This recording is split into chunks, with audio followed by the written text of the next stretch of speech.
நாமக்கல் மாவட்டம் பரமத்தி வேலூரிலிருந்து உங்கள் கொடிக்கம்பம் ஜோதிடர் எஸ்பி சோமசுந்தரம் பேசுகிறேன்.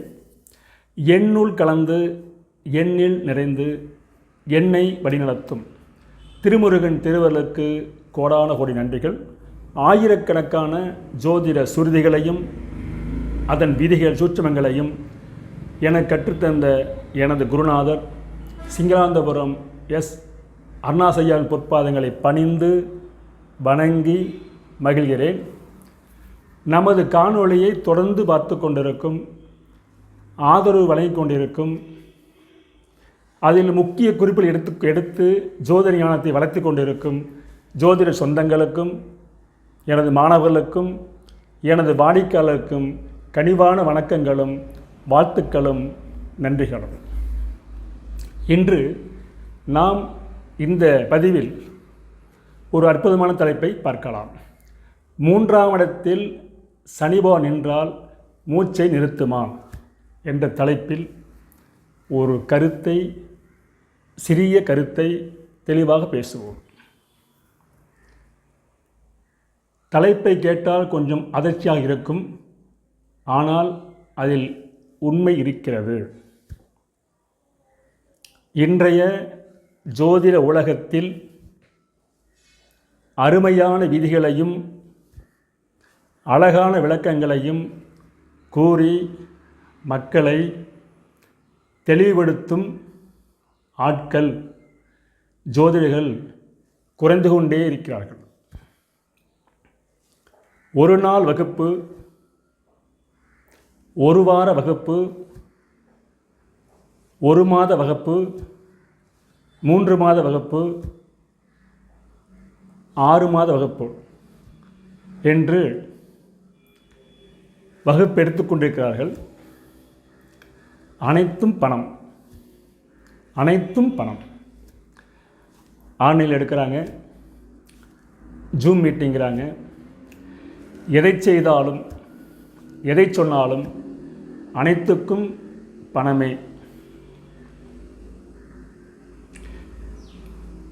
இன்று ஜோதிடம் சொல்வதை விட சொல்லிக் கொடுப்பவர்கள் பெருகிவிட்டார்கள்.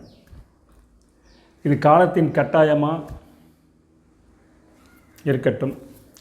விஷயத்துக்கு வருவோம். ஏனென்றால் இன்னும் தினம் வருவர்கள்லாம் நிறைய புலம்பிக்கிட்டு இருக்காங்க. ஐயா எங்கே கற்றுக்கிட்டேன், இங்கே கற்றுக்கிட்டேன், இங்கே தெரிஞ்சுக்கிட்டேன், எதில் ஒரு தெளிவில்லை அப்படின்னு தினம் ஒரு 2 பேராவது புலம்புறாங்க. அதனால் இந்த புலம்பல் இருக்கட்டும். அதாவது 3ஆம் இடம் என்பது பார்த்தீங்களா, சகோதரனை குறிக்கக்கூடிய இடம். அந்த 3ஆம் இடத்தில் சனிமான் இருந்தால் இளைய உடம்பிறப்புக்கு சிறப்பில்லை. இளையவன் பிறக்க மாட்டான், பிறந்தாலும் இருக்க மாட்டான் என்பதுதான் இந்த பதிவோடைய முக்கியமான அம்சம். ஸ்க்ரீனில் பாருங்கள், இது ஒரு பெண் ஜாதகம். 8/5/2008 9:18 AM. 8/5/2008 9:18 AM காலையில். பிறந்த இடம் நாமக்கல் மாவட்டமே. இந்த பெண் ஜாதத்தை பார்த்துவிட்டு அடியேன் சொன்னது 15 வருடத்துக்கு முன்னால் சொன்ன வாசகம். இந்த ஜாதிக்கு இந்த பொண்ணு ஒரே பொண்ணு தான், இளைய உடம்பிறப்பு வராது, குறிப்பாக ஆண் குழந்தை பிறக்காது, பிறந்தாலும் இருக்காது, சிறப்பில்லை, அதற்கான முயற்சியை எடுக்க வேண்டாம் என்று சொல்லிவிட்டோம். அதன் காரணமாக என்னிடம் வருத்தம் கொண்டு கோபம் கொண்டு அந்த தம்பதியில் வரவே இல்லை. இதற்கு இடையில் ஒரு ஆண் குழந்தை பிறந்து சில வருடங்கள் வளர்ந்து மூச்சை விட்டது, இறந்து விட்டான். இந்த ஜாதகத்துக்கு ஒரே குழந்தை போதும், அடுத்த குழந்தை தம்பி கண்டிப்பாக பிறக்க மாட்டான், பிறந்தால் இருக்க மாட்டான் என்று எப்படி சொன்னேன்? அதற்கு என்ன ஆதாரம் என்பதை தெரிந்து கொள்வோம். ஸ்க்ரீனில் பாருங்கள். 8/5/2008 9:18 AM சொன்னோம். நட்சத்திரம் வந்து மிருகஷீரத்தில் பிறந்திருக்குது பொண்ணு. பாதம் வந்து 3ஆம் பாதம். ராசி மிதுன ராசி. லக்கணம் மிதுன லக்கணம். லக்கணத்தில் சந்திரன். லக்கணத்துக்கு 2ஆம் இடத்தில் செவ்வாய், கேது, மாந்தி. லக்கணத்துக்கு 3ஆம் இடத்தில் சனி பகவான். லக்கணத்துக்கு 7இல் குரு பகவான். லக்கணத்துக்கு 8இல் ராகு. லக்கணத்துக்கு 11ஆம் இடத்தில் சூரியன், சுக்கிரன். லக்கணத்துக்கு 12இல் புதன். இந்த பெண் பிறக்கும்போது செவ்வாய் திசை 2 வருஷம் 8 மாதம் 9 நாள்.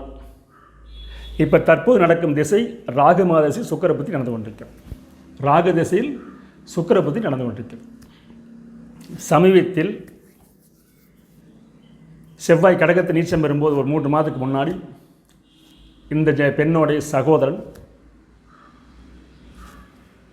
இறந்து விட்டார். அதுக்கு காரணம் கேட்டிங்களா, கிரக ரீதியான விளக்கம். அடியேன் சொல்வது, அடிக்கடி சொல்வது, தவறாமல் சொல்வது, எனது அனுபவங்களை, எனது ஜோதிட அனுபவங்களை பகிர்ந்து கொள்வதற்குத்தான் இந்த வலைதளம் என்று பலமுறை சொல்லியிருக்கிறோம். இன்றும் அதே கருத்து தான். சரி, இந்த கிரக அமைப்பிற்கு திசை நடந்துகிட்டு இருக்குது. அடியேன் சொன்னது செவ்வாய் திசையில் சொன்ன வாசகம். செவ்வாய் திசை சொன்ன வாசகம் இந்த செவ்வாய் ஜாருக்கு உடம்பிறப்பை தராது. அதே நேரத்தில் இளைய உடம்பிறப்பு ஆகாது. இந்த பொன் முதல் குழந்தையாக பிறக்கும். இதுக்கு அண்ணனோ தம்பியோ வரத்துக்கு வாய்ப்பு இல்லை என்று சொன்னதற்கு என்ன காரணம் என்றால், ஒரே ஒரு பாடல் தான். என்னை பொறுத்தவரை சுருதிகள் பற்றி கிரகங்கள் அமைந்து விட்டால், அதற்குரிய திசா புத்தி நடைமுறைக்கு வந்துவிட்டால், கோச்சாரம் ஒத்துழைத்து விட்டால், சுருதிகள் என்ன சொல்கிறதோ அது நிச்சயம் நடக்கும் என்பது என் குருநாதரின் வாக்கு. அடியேன் கருத்து அதுவே. சில முட்டாள்கள்லாம் சுருதிகள்லாம் பொய், மூடநூல்கள் பொய் என்று சொல்வார்கள். அந்த முட்டாளை பற்றி கவலைப்பட வேண்டியதில்லை. இன்று வரை காலங்காலமாய் சுருதிகள் ஜெயித்து கொண்டு தான் இருக்கிறது. அன்றும் ஜெயித்தது, இன்றும் ஜெயிக்கும், இன்றும் ஜெயித்து கொண்டிருக்கிறது, நாளையும் ஜெயிக்கும். சுருதிகளை கற்க முடியாமல் குறை சொல்லும் முட்டாளை பற்றி கவலைப்பட வேண்டிய அவசியமில்லை. என்னை பொறுத்தவரை என் குருநாள் சொல்லிய வழி மூலநூலை பயன்படுத்து, சரியாக பயன்படுத்து என்று அடிக்கடி சொல்வார். எனது மாணவர்களுக்கும் அந்த கருத்து சொல்லுவேன். சுருதிகளை கற்றுக்கொள்ளுங்கள் என்று சொல்வது என்னுடைய வழக்கமான அறிவுரைகள் அது ஒன்று இருக்கட்டும். இப்போ இந்த ஜாதகருக்கு உடம்பிறப்புக்காக, அதாவது தம்பிக்கு மூச்சை நிறுத்தும் என்று சொன்னதுக்கு என்ன காரணம் என்றால், அதுக்கு ஒரு அற்புதமான சுருதி, அருமையான பாடல். தர்க்க ஜோதிட பாட்டு இருக்கிறது. மந்தன் 3ஆம் இடத்தில் நின்று மாலவன் பணியில் நிற்க, முந்தவே சேய் நீசமெற்று மன்னவன் கதிராய் வந்தால், பந்தமாய் இளையோன் என்றும் பால் உதிக்க மாட்டார், விந்தையாம் நல் தவத்தில் மிக்க வேதியர் வாக்கு இடர் வராதே என்பது பாடல். மீண்டும் பாடலை நினைவுபடுத்துகிறேன். இந்த பாடல் இடம்பெற்ற நூல் கௌசிக சிந்தாமணி என்ற நூல் இருக்கு. கௌசிக சிந்தாமணி இந்த பாட்டு இருக்குது. மொழி இருந்தால் எடுத்து பார்த்து கொள்ளுங்கள். இந்த பாடலாம் படித்து 30 வருஷம் படித்த பாட்டு, நல்ல உள்ளுக்குள்ள பதிவான பாடல். பாருங்கள், மந்தன் 3ஆம் இடத்தில் நின்று மாலவன் பணியில் நிற்க, முந்தவே செய் நீசமெற்று மன்னவன் கதிராய் வந்தால், பந்தமாய் இளையோர் என்றும் பாரின் உதிக்க மாட்டார், விந்தை நல் தவத்தில் மிக்க வேதியர் வாக்கு இடர் வராதே என்பது பாடல். இந்த பாட்டு என்ன சொல்லுது?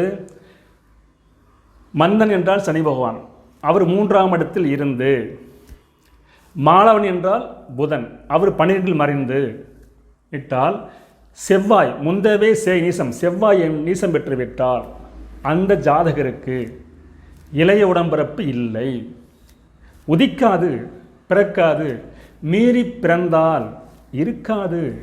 இது ஆணித்தரமான கருத்து. பாடல் இதை அருமையாக சொல்லிவிட்டது. பாடல்படி கிரகங்கள் அமைந்து விட்டது, திசாபுத்தியும் வந்துவிட்டது.